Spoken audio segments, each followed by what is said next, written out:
we appreciate you staying with us this morning. Let's turn the corner for a second and look at issues around broadcast media as an industry. What exactly has happened to its evolution the last few decades in particular. Again, especially when you're looking at it from the standpoint of regulation, how that this can become some sort of obstacle for practitioners in this industry. Censorship, some people call it. Others say, well, it's an attempt by the authorities to gag the media. That has been a debate. In fact, many academic journals, of course, have seen students across levels do papers, dissertation, and what have you. On these issues, the place of the media in society as a watchdog, what its role should be, and the ideal environment that is very critical for that role to be effectively carried out. Whether that has been the case with Nigeria or not is a different kettle of fish altogether. The last few years was seeing the FOI Act, that's the Freedom of Information Act in this country.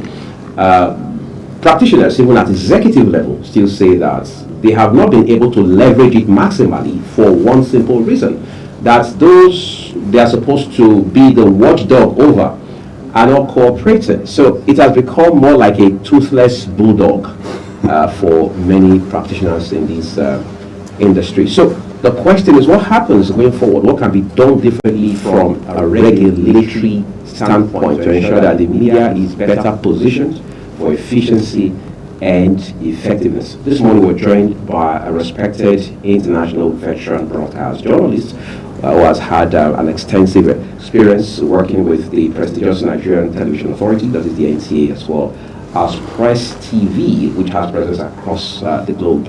Malam Danjuma Abdullahi, I would like to say a big thank you to you for coming. Thank you very much, and good morning. Great. Also, it's a privilege to have you on the program. Thank you. Thank you. Yeah, it's a busy schedule. But let's begin with, I mean, you have been here long enough to understand what has evolved about this industry. Let's start from the military days, for example. Understandably, there were boundaries. There were some sort of lines you couldn't cross. But others say, with the return of democracy in 1999, things should have been far better. Has that been the case? Yes, I believe so. I believe even during the military, there was some air to breathe for journalists. We didn't enjoy complete freedom, but we had a vibrant press compared to other African countries. So when we look at the situation, right from the First Republic to the military intervention, military years, so long years of military, up to democracy, the freedom, the Nigerian press has enjoyed some freedom. But of course, you cannot compare what is obtainable now in a democratic environment with what we had during the military era. So we've had many gains. Freedom of Information Act is now a law, is an act of the National Assembly. I have very positive things to say about the Freedom of Information Act. Yes, it is not working as effectively as it should, but I think it's not the fault of the system. It's the journalists and Nigerians that should put it to a test. That's just my opinion. And in any case, I'm sure you know that the Freedom of Information Act is not just for journalists. Right. It's for everybody. Including civil society. Exactly. So it is putting it to a test. You ask for information from a public agency or ministry, you don't get, you go to court. Who has done that? You just don't lay back and say, well, freedom of information is not working in Nigeria. You need to put it to a test. That is why the judiciary is there. There's a separation of powers. Right. Yeah, the judiciary is there. It is not an implementation arm of government like the presidency. No, it is there to interpret the Constitution. So when somebody doesn't give you information and you write it, you follow due process, due procedure for getting information, and the agency doesn't give it to you, you go to court and challenge that. That's it. That's as a matter of fact, the provisions are in the act. Put it to a test. Let's see. Nobody beats the courts.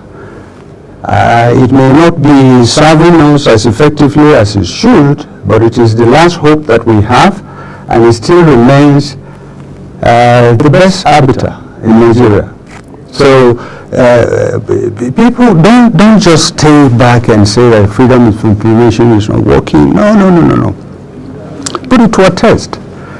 And so I believe, I'm not trying to sound too optimistic, but I believe that we enjoy an appreciable level of freedom press freedom in Nigeria. There are attempts to gag and test us, but I think generally, when you look at the situation, I think it's we are not doing badly. All you have to do is go out there and pick the newspapers and read through and see the analysis, the information that is there, and you will appreciate that Nigeria enjoys some level of freedom. Incidentally, you just mentioned the newspapers, for example. I mean, the print media and the broadcasts end of the industry, they work side by side, they complement each other. In fact, there are people who have cross-experience, so to speak. They have been in one segment at the point and then to the other the next. But then people say it is still the case that the print media is more reliable, more credible, and more dependable when it comes to in-depth investigative reporting. Because when we look at the big stories that were seen across the world, whether it's the Panama Papers covering tax havens across the world from the Americas all the way to maybe Oceania and all of that, or you're coming back home to look at the Kemi Adeosun case of 2018, for example. Exactly. These are big story coming through the print media. And then the question is the electronic media playing the catch-up or second fiddle of some kind?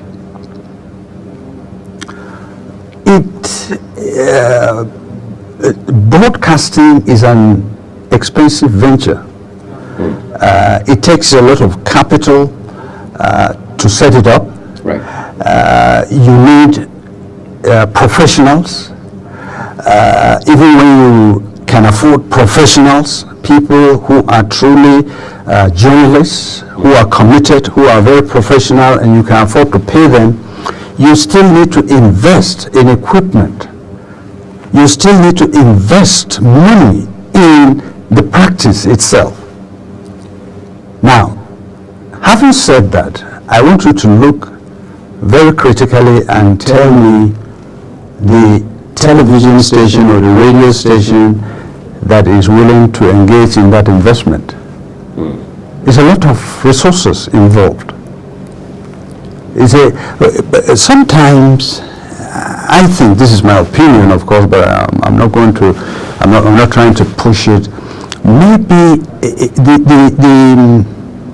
the workability of broadcasting, the effective functioning of broadcasting goes side by side with a very good functioning economy. Yeah, because the advertising, finance, and several aspects of the economy drive broadcasting, work side by side with broadcasting. So when you have an effective and very workable private sector, a thriving economy, the broadcast industry naturally will spring up and work in a robust way, in an effective way. I believe so. So what you see is a function of the nature of the economy.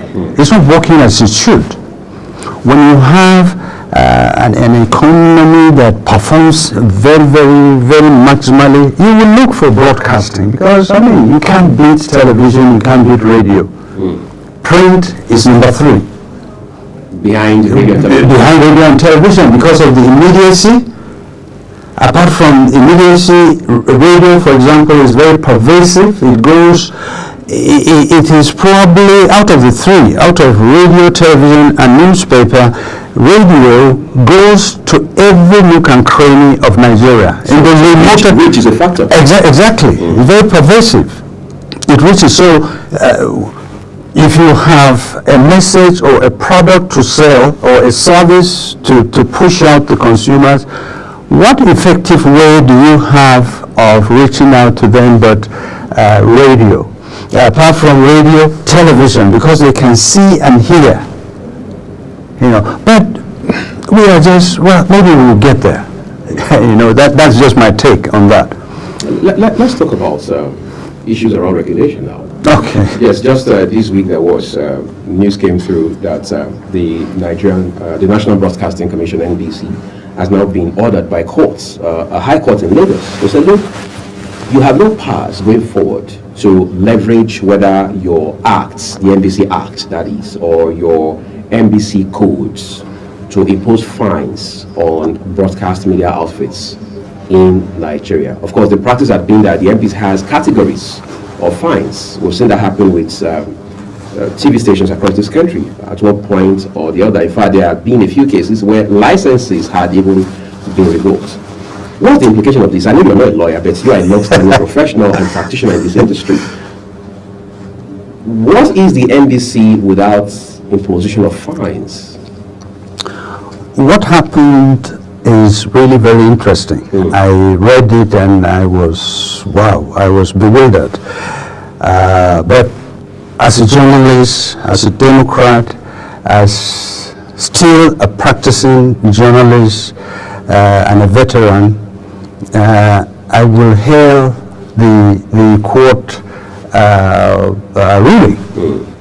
Is a plus for press freedom in Nigeria. Let me pause for a moment and talk about 2 theories that were put forward to govern the role of the media in society. First of all, the libertarian theory, the free press theory of the 19th century, where it believes that there should be unhindered, no censorship at all, just leave the press, marketplace of ideas. Because those scholars believed that it is only when you allow all shades of information within society that the truth will come out, and democracy works better when there is unhindered access and freedom to expression. Now, however, in the 20th century, either the beginning or the first quarter or second quarter of the 20th century, the social responsibility theory came about, which says, but wait a minute, you can't allow everything to just go out like that.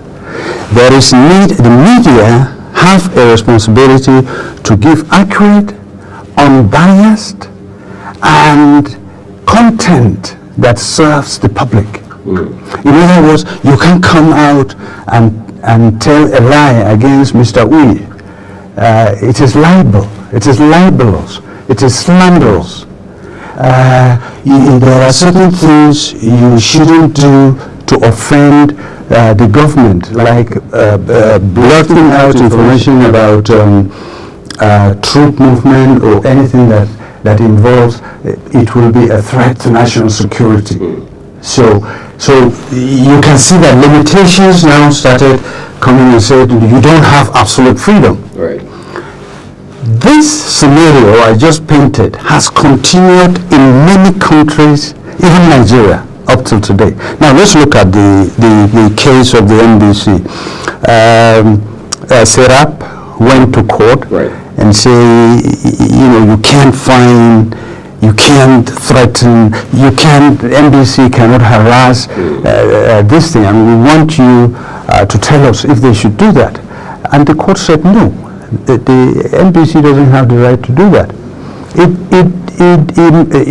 emerged over a case of a BBC documentary where the reporters went to the bush and spoke to the bandits. Yeah, there was one about the Trust TV. There was Trust TV. Exactly. About the reportage on terror. And on terror.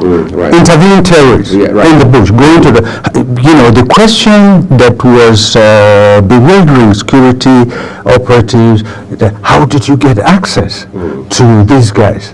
How did you go and interview them and meet them? But that is journalism. That is hardcore journalism. And you can't review your sources. Exactly, you can't. It's unethical to review how they got in touch with bandits. So that was why NBC imposed fines, threatened all sorts of threats, and Serap and some other outfit went to court and challenged that. I think NTA Star Times was involved, Multi-Choice Nigeria was involved. And so now, what is the complaint of the NBC? The NBC said that the documentary and transmitting the documentary, because most of these guys did not produce the documentary, they aired it, and so they were accused of glorifying terrorism. Apart from glorifying terrorism, they were taking substance that was a threat to national security, and the court said no.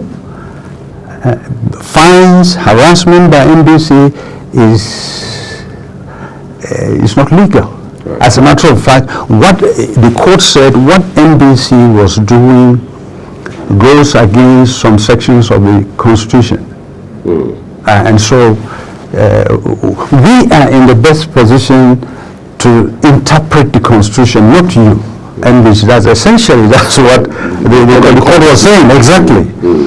Exactly. So now that is the part, personally, that leaves me very confused. I thought that the NBC came into being from an act of the National Assembly. There were since 1992, there have been acts setting up the NBC amendments, but finally, I believe at 55 of 1999, finally set up an amended NBC and amended. The act became incorporated into the laws of the Federal Republic of Nigeria. So now, with this judge now is bringing this up, it's like the thing has to probably go up until the final arbiter will tell us exactly the stand of NBC and the stand of the law regarding media regulation. But that is just me thinking aloud, because I believe there is no way you can have broadcasting without regulation.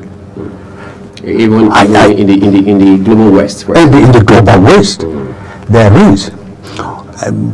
But I believe that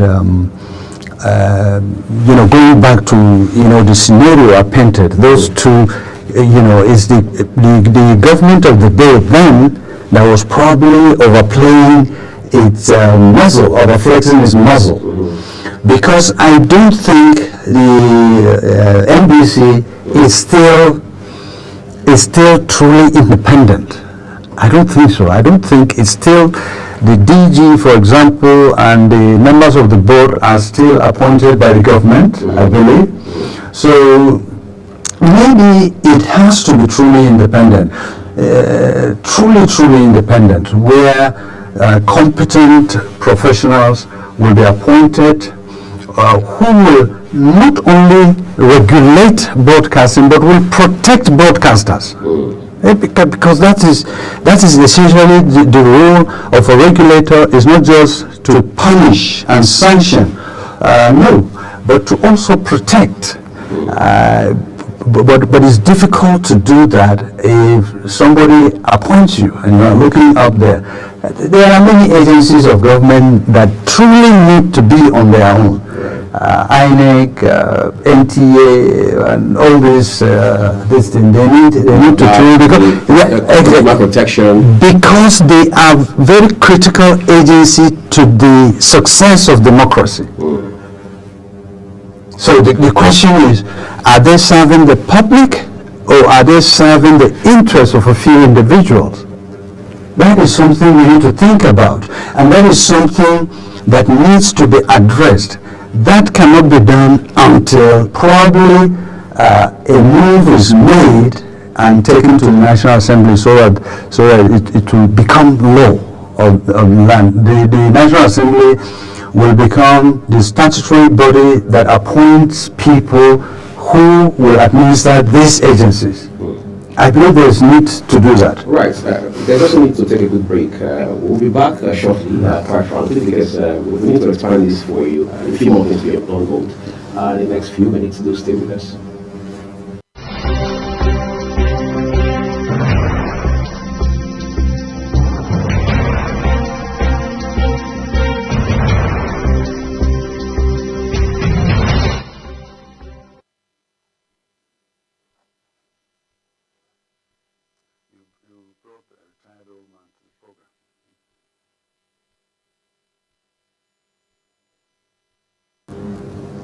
All right, I need us to quickly take a look at something. I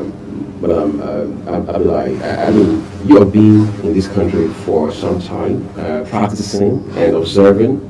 I'm sure you're not ignorant of the fact that evidently we're seeing politically exposed people set up radio and TV stations. Let's even mention newspapers, for example. The last, say, 15, 20 years, for instance.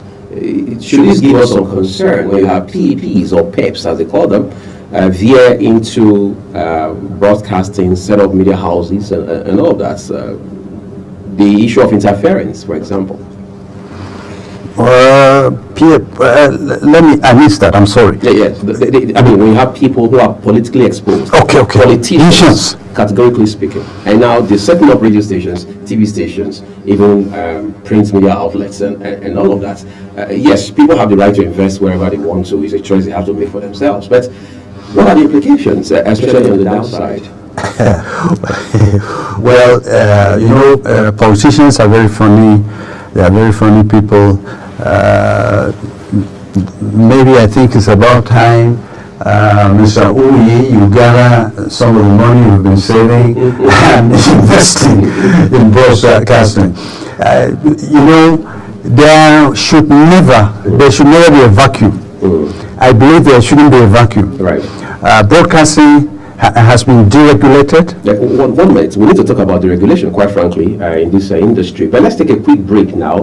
When we return, we'll look at what it means beyond the oil and gas sector to have a sector like broadcasting deregulated. Do stay with us.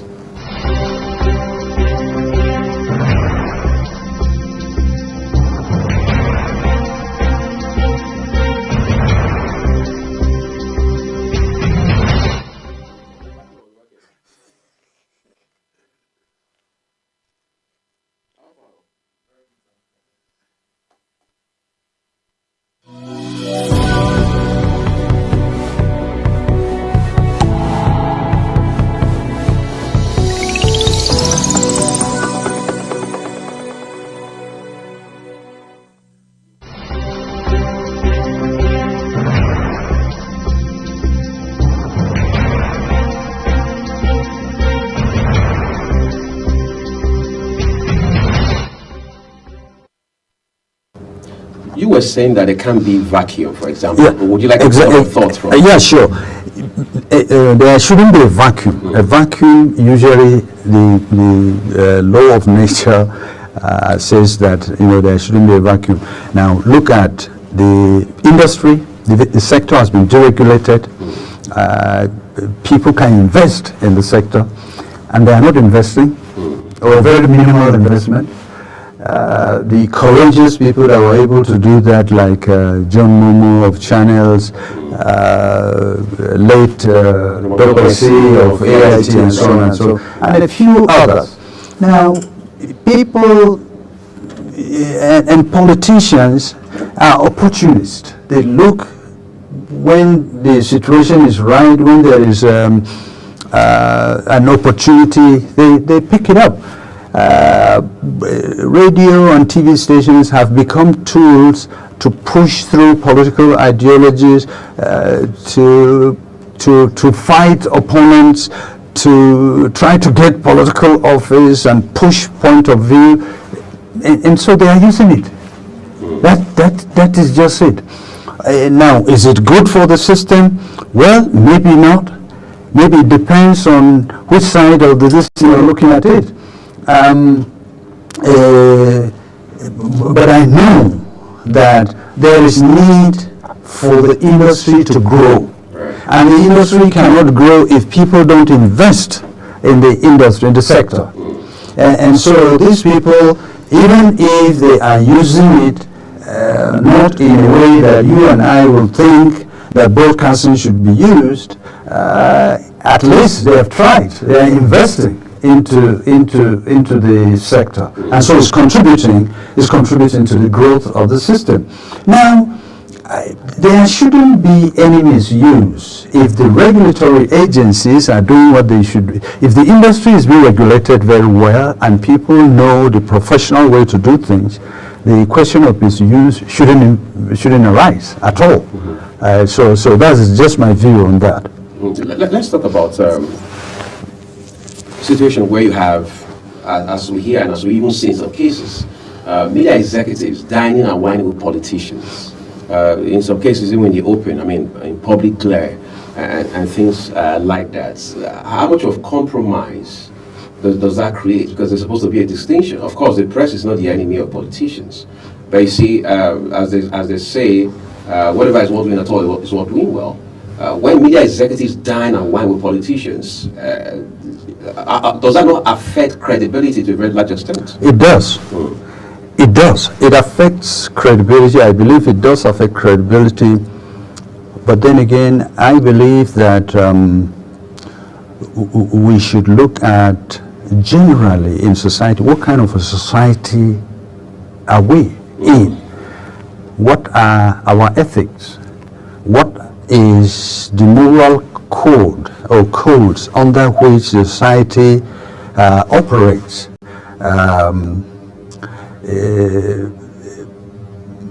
Journalistically, professionally, ethically, the journalist shouldn't be seen accepting flight tickets to go to vacations. You shouldn't accept money and say that this is transport money, please take. How about people coming in the brown envelope? No, it's unacceptable. It's unacceptable. But you see, that is the way society functions. Right. That is the way we move. And it goes back, if you recall what I said, do proprietors invest very well? Do they invest resources? Because investing resources contributes a great deal in ensuring professionalism. There is no way I can go to an assignment, I'm hungry, I probably have not been paid for a month or two, and the newsmaker offers me a juicy breakfast, and I will say that I will not eat it. It's unnatural. It will probably take an angel to say no to the meal. So you find a lot of that situation. So there is need for not just broadcasters, let's not be picking on broadcasters, media generally, print, radio, television. There is need to properly fund the organizations. There is need to make sure that the welfare of the staff is supreme. There is need to make sure that things work so that, because that invariably affects the credibility and the professional standard that your operatives are going to be working and giving you, adding value to broadcasting or to the media work generally. Yeah. In 2017, you mentioned him in passing a while ago, Dr. John Momo, granted an interview somewhere in London, and he had this extensive discussion about the development of the broadcast media industry, in particular in Nigeria and across Africa. When he was asked about issues around challenges, one of the things he highlighted was that there's still a gap of professionals. I mean, hands that are strong, experienced, with the skill sets required to drive broadcasting in this day and age in light of the realities we deal with now.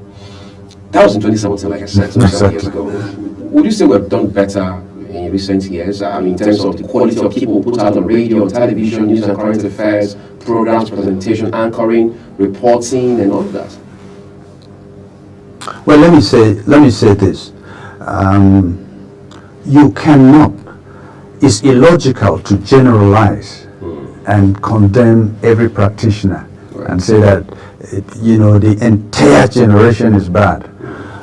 No, it is wrong to do that. There are a few very conscientious, very dedicated, very hardworking, but very professional journalists, very professional broadcasters, people who anchor programs and the news, people who effectively deliver, but they are in the minority, and that's sad. In the minority? Yes, they're in the minority.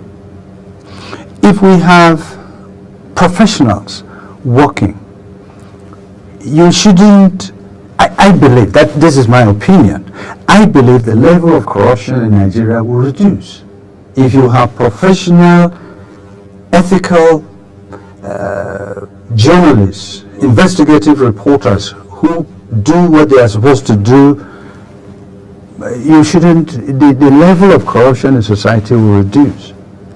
But I believe lack of investigative journalism, the whining and dining and joining politicians and all these sorts of things contributes in no small measure to the impunity that we see in the society.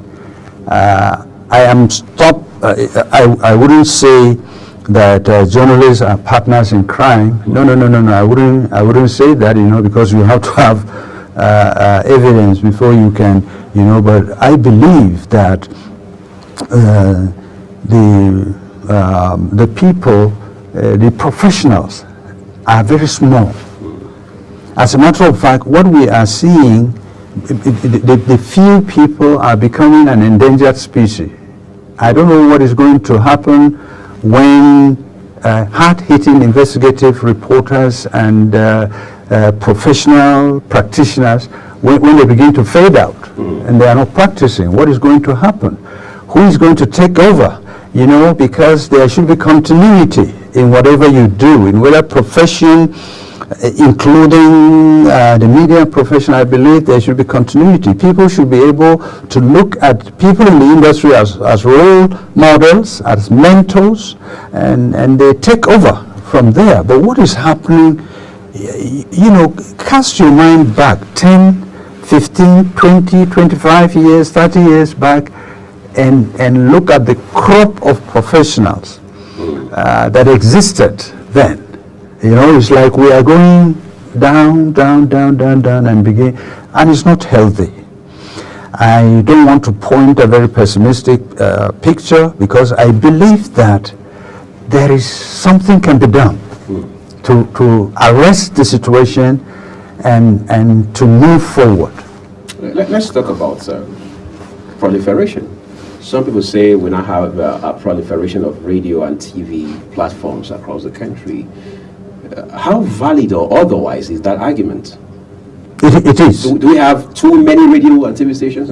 You can, as far as I'm concerned, if I give you my opinion, there is never too many when it comes to access to information and the freedom of speech.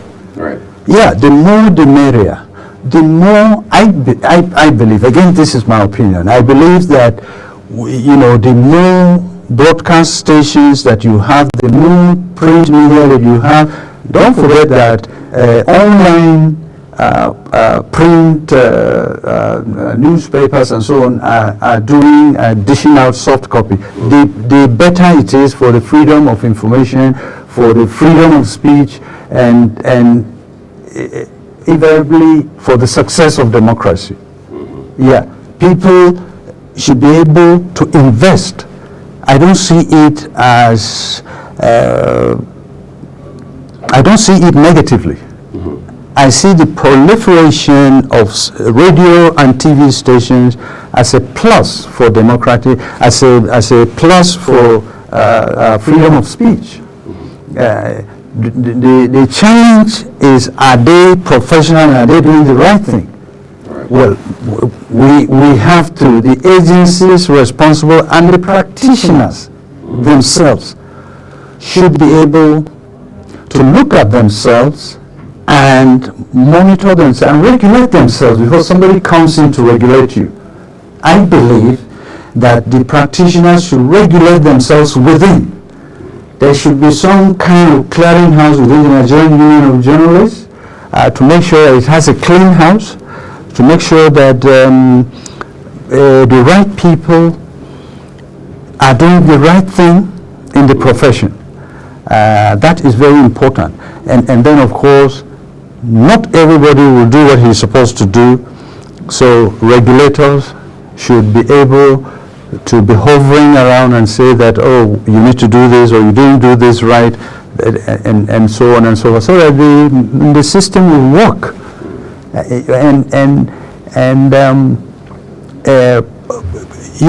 Sometimes there is something that is very important, and I think most Nigerians, or most people in Africa, or most people in the world are missing it. They are missing the point, and the point is that journalism or media work is not for the interests of the journalists. It's public service. Exactly. It's for the public good. And if you key in your mind to this fact, you should be able to support the profession and support the work. Now, imagine just sitting down and not knowing what your constituency is thinking about you. It is the press. It is journalists that bring out input from your constituency. That's right. It is the press that will do, because journalism is not just about bad. It can also be about good. The half empty and half full. The half full journalists should be able to also transmit that. Right. Yeah, because it arms the government, the people working for government, so that they know which direction they are moving. That agenda setting role, you should be able to say how much has been done, and you should be able to point out the gaps. Yeah, it shouldn't be just about bashing, because when you do that, you put the public you challenge the public official so much so that he says, well, do whatever you can, I'm going to do it anyway. Right. Will you remove me? And you don't want to do that. So you want to be a partner. I'm not saying you should be a public relations arm of the government. No. That is not what in that capacity. Exactly. That is not what journalism is all about. But I don't believe also in consistent confrontational journalism that will be counterproductive at the end of the day. And some will fail us to talk about other things in the course of the program. I mean, things like training. You have been trained home and abroad, for example. However, not every practitioner, whether those who have just come into the industry, mid-career or veteran experience, have had that kind of privilege or access, for instance. And people try to talk about how whether or not academics have a place and how important that role is in the development of a journalist and all that. Hopefully you and I will have some other opportunity to talk about all of these issues as they unfold in front of us. I'd like to say a big thank you to an international veteran broadcast journalist of a very high standing, Malam Danjuma Abdullahi, for coming to share very valuable insight with us this morning. Thank you. Thank you. Uyi, thank you very much. Great. Thank you. And that'll be our program for you today. Remember that all the views of our guests and our opinions are we at Mofwebe on behalf of the entire production team here at Global Television World Headquarters in Abuja, Nigeria's capital. We'll see you again. Welcome to Global Morning. The death toll from flooding. Most time our politicians just bring in policies too, for sure. Incidentally, we have several more stories. The legislature was carefully crafted to 22.2% inflation rates as of April this year. What does that say about where we are as a country? I think Nigeria has resorted to being resilient. Before you call a police station, before they even leave, they'll take permission from. I don't think there's really anything on ground to improve. We struggled with ASU strike. The Minister of Education volunteered and said, give me 2 weeks. It was a lie. The president never gave me any deadline.